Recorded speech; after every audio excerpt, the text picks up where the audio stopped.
Good afternoon, Savannah.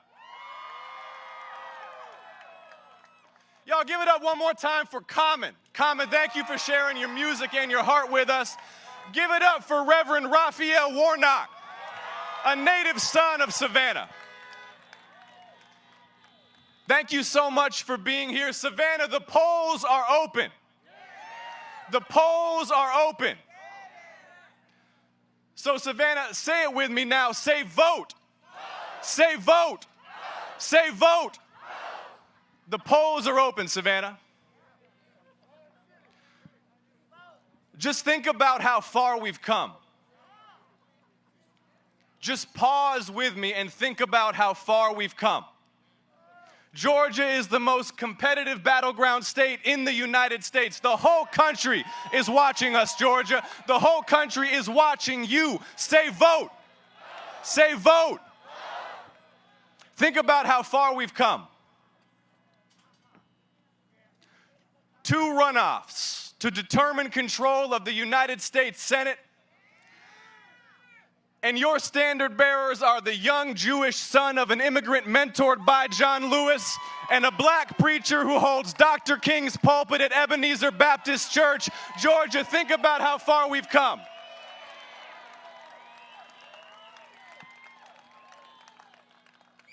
This is the New South. This is the New South, Savannah. And we're running against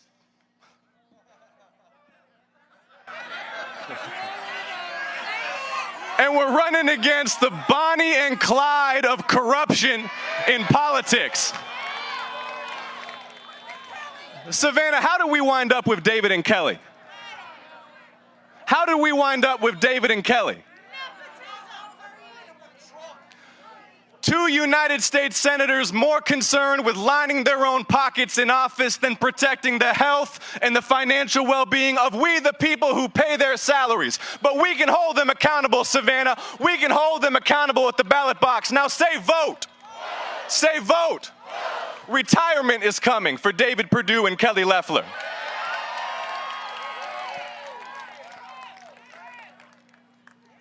And we have bigger and better things to discuss than David Perdue and Kelly Loeffler. Like what kind of a future we're going to build together.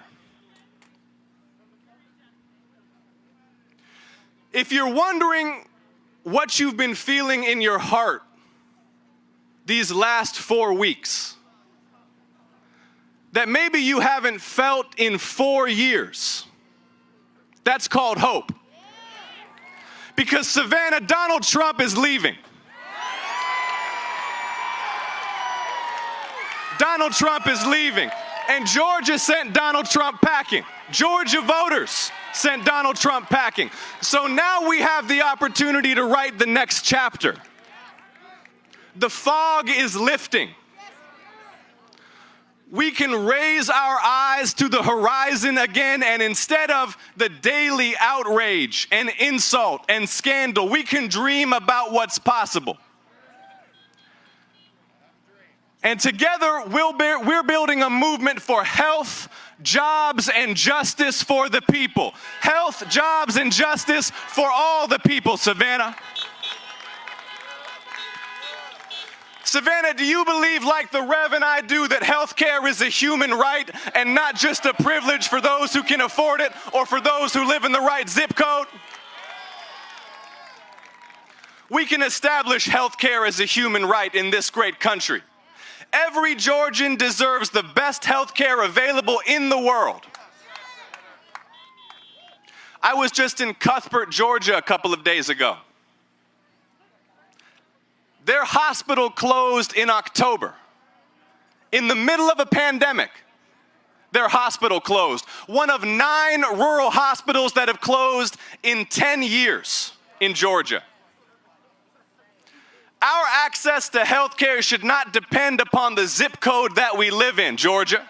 And if you send me and Reverend Warnock to the Senate, we will deliver the resources to reopen those rural hospitals and to build hospitals and clinics that serve every community across this state, because Savannah, health care is a human right, not just a privilege for those who can afford it.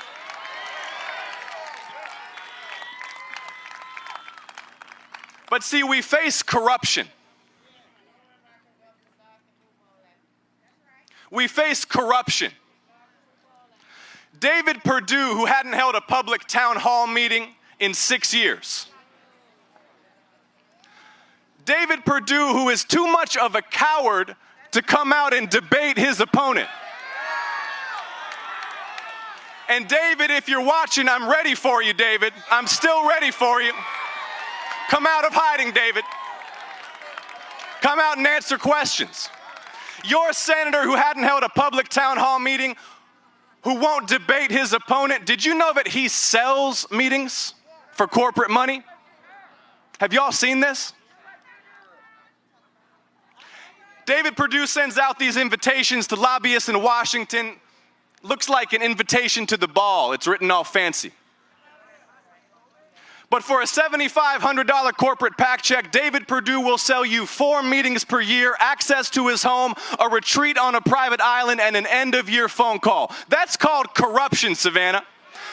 And that's why David Perdue sells us out to the drug companies and the insurance companies and votes to let them deny us a policy because we have a pre-existing condition like asthma or diabetes or heart disease. That's why they let drug companies rip us off at the pharmacy every day when Georgia families can't afford the insulin that we need to survive. It stops now, Savannah.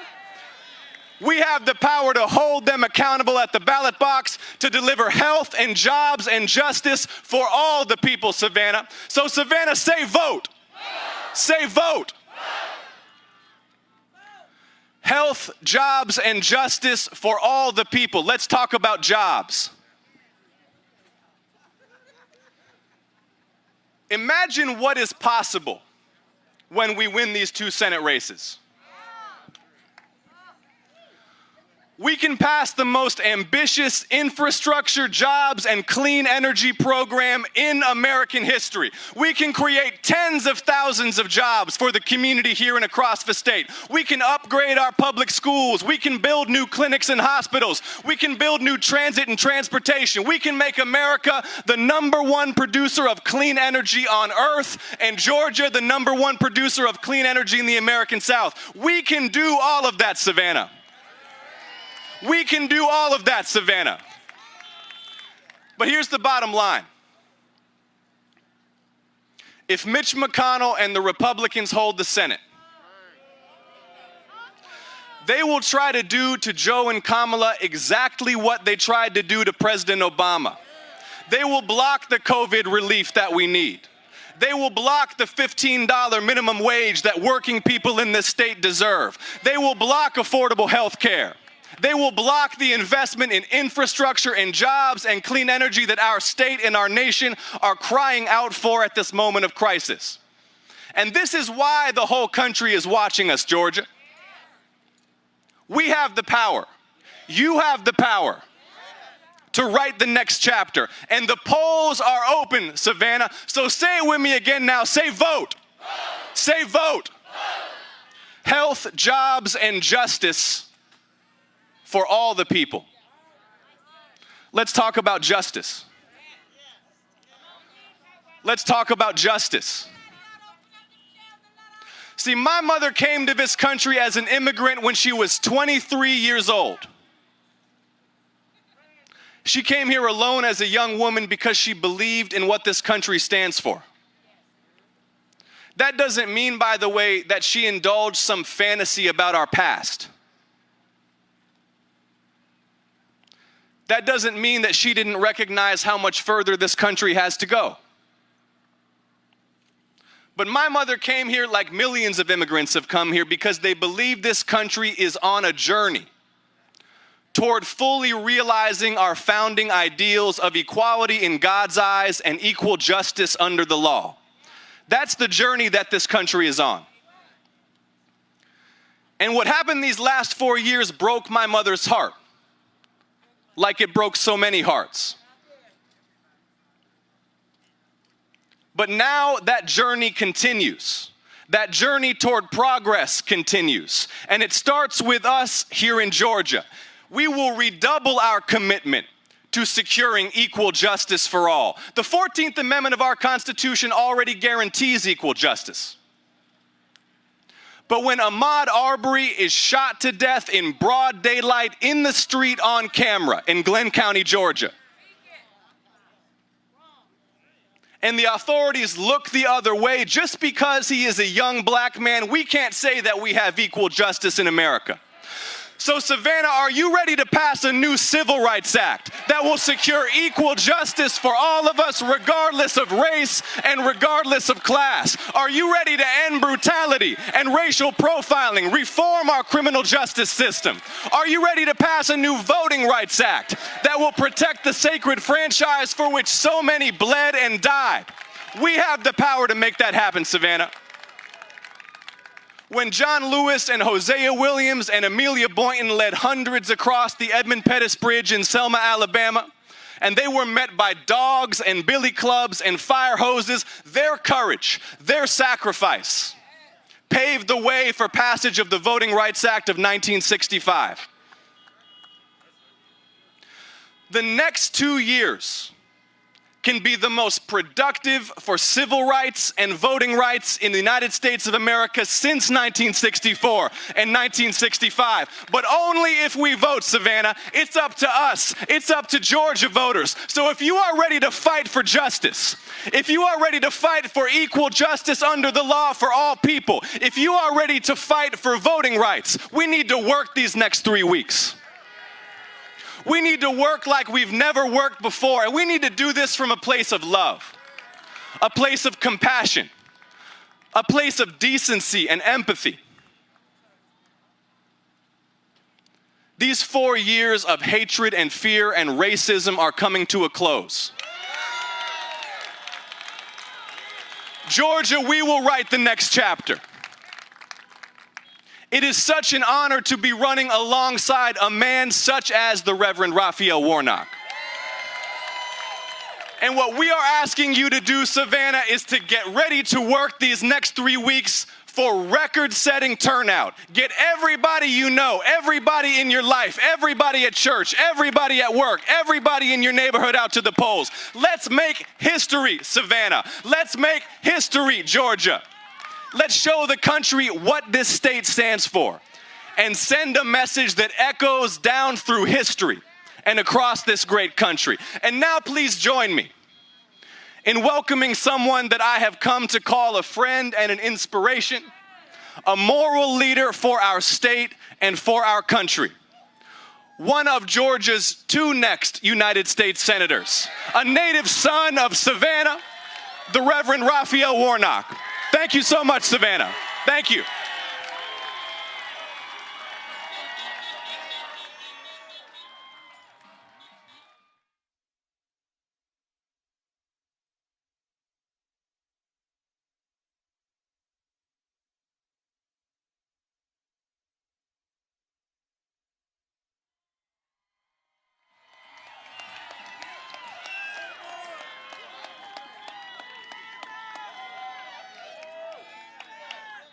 Hello, Savannah, Georgia.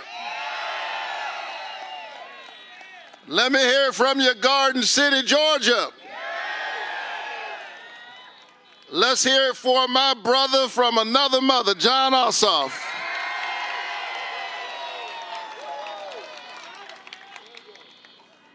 I'm so deeply honored to be running alongside Jon Ossoff, a powerful leader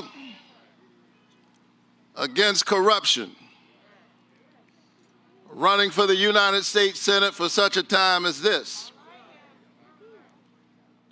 And I'm so grateful to be back in my hometown of Savannah, Georgia.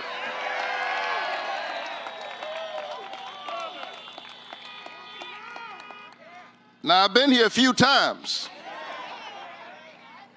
and if you didn't know, now you know. And I decided to bring our brother Common with us. Let's hear it for Common.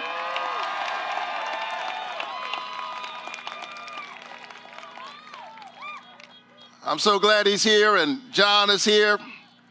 We wanted to take it up another level. You know, I put on for my city.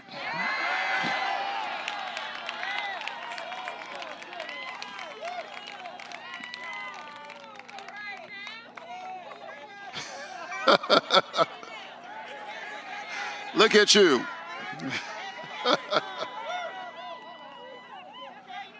But I'm grateful to be home. I love you too. Through pleasures and palaces, though we may roam.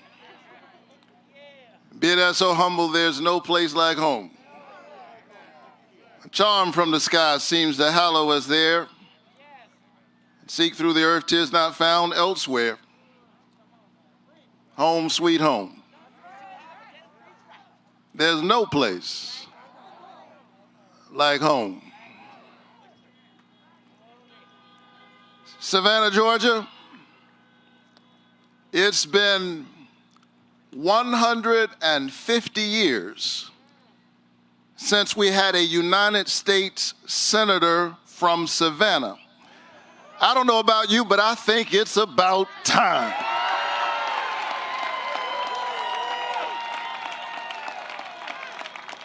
Are you ready to have a homeboy in the United States Senate, Savannah?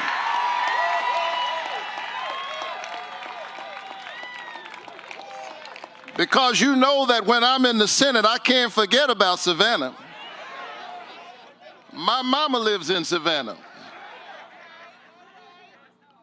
My siblings live here. My sister's a pastor right here in Garden City. And when I get to the United States Senate, I'll have Savannah on my mind.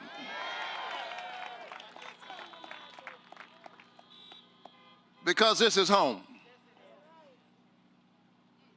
And I'm grateful. I'm grateful to God, who is first in my life.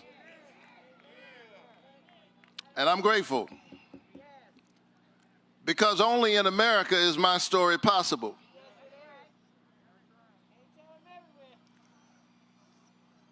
I grew up not with a lot. Short on money, but long on love was my family. Long on faith. I went to Lago Tibet Elementary School.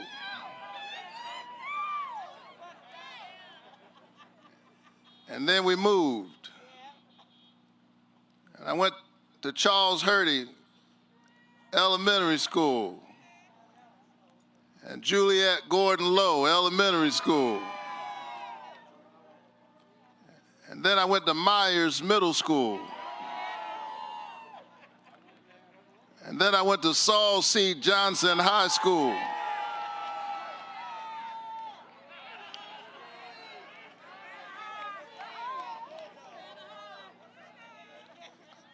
I grew up in Caton Homes housing projects.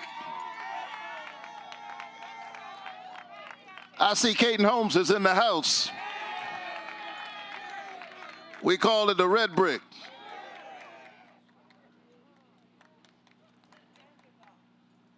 And I grew up at a time when, in the 1980s, we were beginning in our country the war on drugs, which was too often a war on black and brown communities. And we saw the ways in which too many of our children were imperiled and in danger. Kelly Loeffler can play with this because she has the privilege of doing so.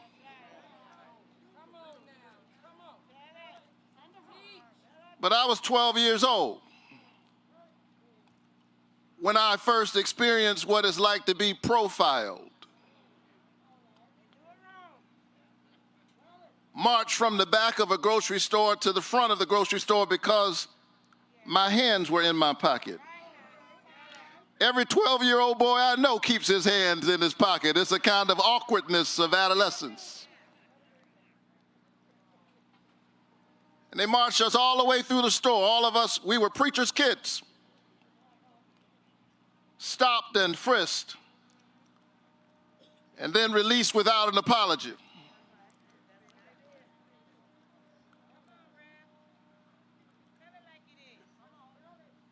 And now, decades later, the United States of America, 4% of the world's population warehouses 25% of the world's prisoners. We've got to press reset. And it's work that we can do and we must do alongside law enforcement. I brought law enforcement officers and activists together in my church to address this issue. Because I'm the pastor of Martin Luther King Jr.'s church, and I've spent my life not tearing people apart, but trying to pull people together.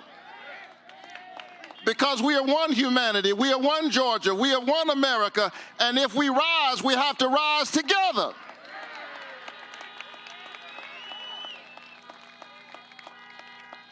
And so I plan to take that story with me to the United States Senate, because that's the beauty of a representative democracy. You need diverse perspectives in order to get the public policy right. So I don't mind telling you I grew up in Caton Homes housing projects. I grew up in the hood. We didn't have a whole lot of money, but we had a lot of love. We had self-respect.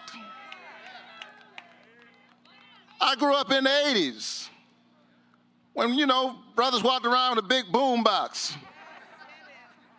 on their shoulder. Grandmaster Flash telling our story. Don't push me because I'm close to the edge. I'm trying not to lose my head. It's like a jungle sometimes. It makes me wonder how I keep from going under.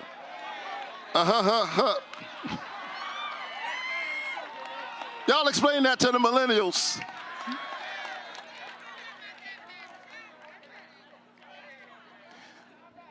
But my dad taught me self-respect. And my mother poured into me, along with him, a sense of a work ethic. They both understood what hard work was, and they both understood self-respect. My dad's from Burke County and Scriven County. My mother's from Waycross, Georgia. You know where that is, Waycross, Georgia. She grew up in the 1950s picking somebody else's tobacco and somebody else's cotton. But I want you to know that we're in the period of early voting right now. And the other day, my 82-year-old mother, whose hands used to pick cotton, went to the polls and picked her youngest son to be the next United States Senator from the great state of Georgia.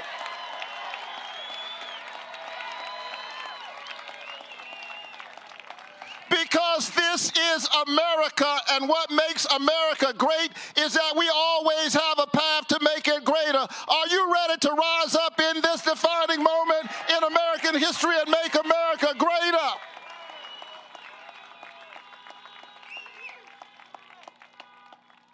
We can do it. Don't let anybody tell us that we cannot, but the only way we can do it is to stand together. And so we have to push hard against the folks who are trying to divide us. Because folk who have no vision engage in division. They do not know how to lead us, and so they want to divide us. And so in this defining moment, we have to stay woke. You got to wake up. Don't sleep through this moment. My dad used to wake me up every morning. He didn't care what day of the week it was. 7 days a week, he woke me up. And he would tell me, get dressed, get ready, put your shoes on. Just get ready. And he would do that 7 days a week during the school year, during the summer. And one day I asked him, Dad, he's waking me up. It was July. It was Saturday. I was 7 years old.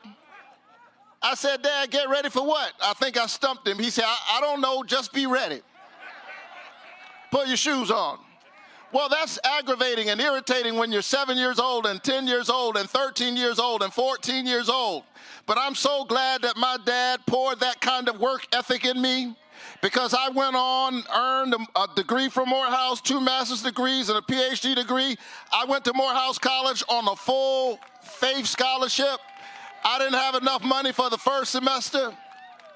But I want you to know that I'm glad that my dad taught me to be ready, because in this defining moment in American history, I'm ready to be your next United States Senator along with Jon Ossoff.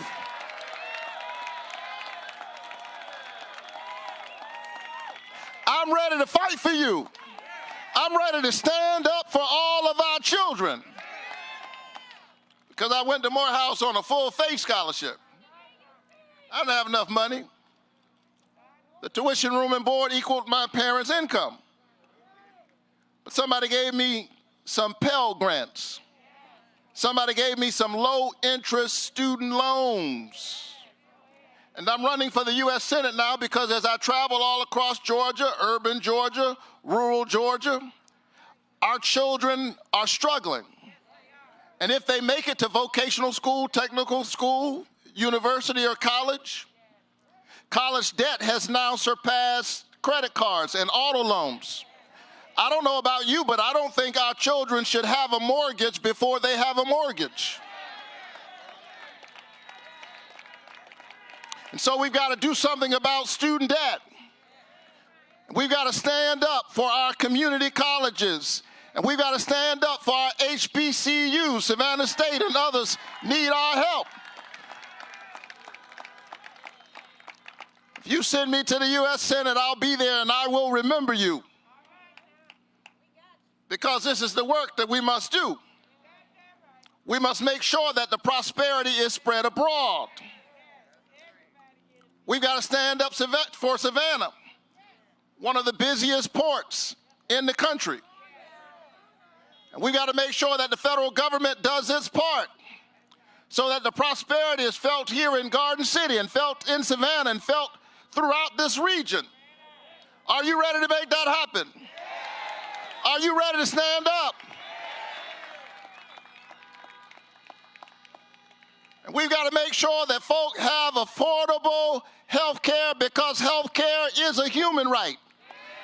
And it is certainly something that the richest nation on the planet can and ought to provide for all of its citizens. Now, let me tell you, because I know I'm the preacher's preaching to the choir. But let me tell you how to help your friends make the right decision. The way to decide and to discern what someone will do once they're in office is to examine what they were doing before they were running. During the recession, I was leading my church, and I want you to know we're not nearly as wealthy as we are famous.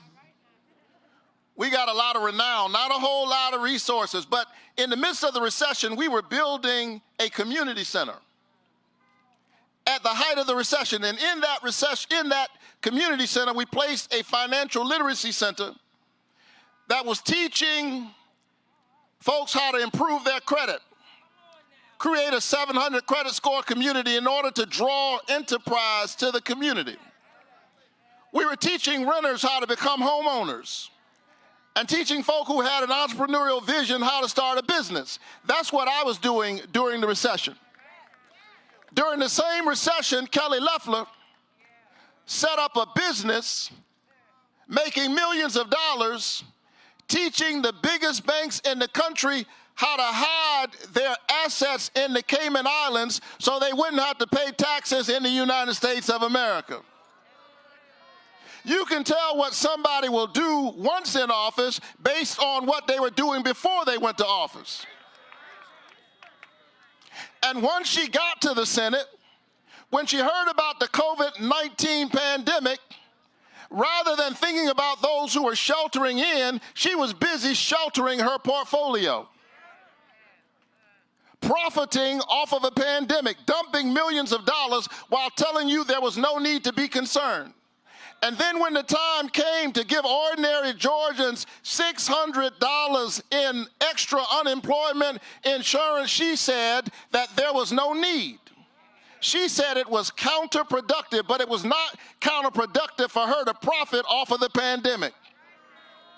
Who does that? Who profits off of a pandemic? And then who wants to leave 1.8 million Georgians with pre-existing conditions without health care in the middle of a pandemic?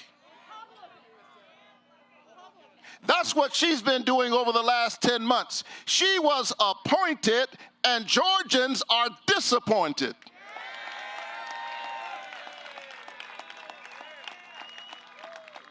She's an investment professional who invested in that seat by giving millions of dollars to Republicans. But the problem Kelly Loeffler has is that the folk who sold her that seat don't own that seat. The people of Georgia own that seat.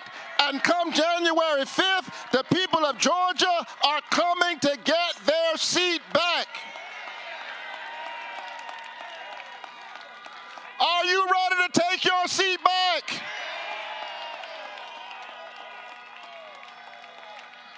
That seat belongs to the people. That's how she feels about health care. She wants to get rid of coverage for pre-existing conditions in the middle of a pandemic. She thinks it's all right that we have refused to expand Medicaid and we have 500,000 people in the Medicaid gap and our hospitals are closing. How do I feel about health care? Well, when we were passing the Affordable Care Act, I wasn't running for anything, but I was preaching about it from my pulpit because I believe that health care is a human right. And as a Christian, I reminded the folk that when you read the Gospels, Jesus spent a whole lot of time healing the sick, even those with pre-existing conditions. I know tomorrow is Sunday, but blind Bartimaeus had a pre-existing condition. The 10 lepers had a pre-existing condition. The woman with the bleeding hemorrhage, the issue of blood, had a pre-existing condition. And so I was preaching about it, and when Georgia refused to expand Medicaid, I went to the governor's office. And I said, Mr. Governor, you must expand Medicaid. And we had a sit-in in the governor's office. And I was holding a sign with a quote from Dr. King that said, of all the injustices, inequality in health care is the most shocking and the most inhumane. And the Capitol Police came and they said, you all will have to clear the governor's office or we'll have to arrest you. I wasn't mad at all with the Capitol Police. They were there doing their job. I know what civil disobedience is. When you engage in it, you willingly accept the consequences. So I wasn't mad with the Capitol Police. They were just there doing their job. And I was just there doing my job. And so they carted us away that day. And then in 2017, when we were giving a $2 trillion tax giveaway to the richest of the rich while taking resources away from the poorest of the poor, I went to the United States Capitol. And because I had not been elected a United States Senator yet, I made my argument in the rotunda of the Capitol. And I began to say that a budget is a moral document. It's not just a fiscal document. A budget tells me who you think matters and who you think does not matter. And if this budget that y'all are trying to pass were an EKG, it would suggest that America has a heart problem and we've come to the Capitol to perform heart surgery. The Capitol Police listened to my speech and they said, that's nice, but we're going to give you 3 warnings. And if you don't clear the rotunda, we'll have to arrest you. What they didn't understand is that I had already been arrested. My mind and my imagination had been arrested by this idea that we are tied in a single garment of destiny. And so they took me away that day. It's all right. It's the occupational hazard of one who occupies Dr. King's pulpit.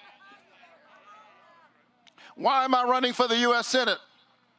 I'm running for the United States Senate because I've got a feeling that in a few more weeks, I might encounter those Capitol Police officers again, and this time they won't be taking me to central booking. They can help me find my new office as the next United States Senator from the great state of Georgia, from the city of Savannah. Are you ready to win this election? Are you ready to send Jon Ossoff to the Senate? Are you ready to stand up for me so that I can stand up for you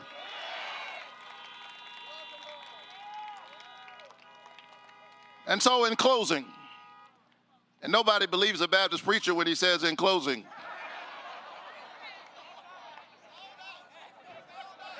I know y'all who go to church say, Rev, all right, he's got 3 more closes and he'll be done. Well, in closing,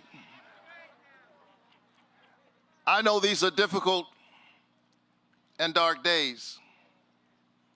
Can I just talk to you from my heart? Keep the faith. Keep your head up. Don't give up. Don't give in. They tell me that the darkest hour is just before day. And maybe that's why all those years ago my dad used to wake me up at dawn. He said, get ready, get dressed, put your shoes on. The thing about him waking me up at dawn is that dawn is an interesting time of day, because at dawn, it's morning, but it's still dark. I know it's been dark. We've lost lives and livelihoods, over 300,000 Americans gone. And most who perished unnecessarily. It's dark. A war being waged on our democracy and on our norms by the highest officials in our government is dark. An economic turndown unlike anything we've seen since the Great Depression is dark. It's dark, but like dawn, hold on for a little while. The sun comes up and morning comes. And weeping may endure for the night, but joy comes in the morning. Don't give up. Hold on to your neighbor and hold on to your family and love one another even as we socially distance one from the other. Because morning does come. And when the new day comes, there's so much that you really cannot control, but there are some things you can control. My dad said, whatever you do, son, just make sure that you get ready. Are you ready? Put your moral clothes on. Are you ready? Put your shoes on. Are you ready? Shake your neighbor and shake your family and call them and tell them that we're in the midst of early voting and now is the time to make history. More importantly, now is the time to make a difference. Are you ready?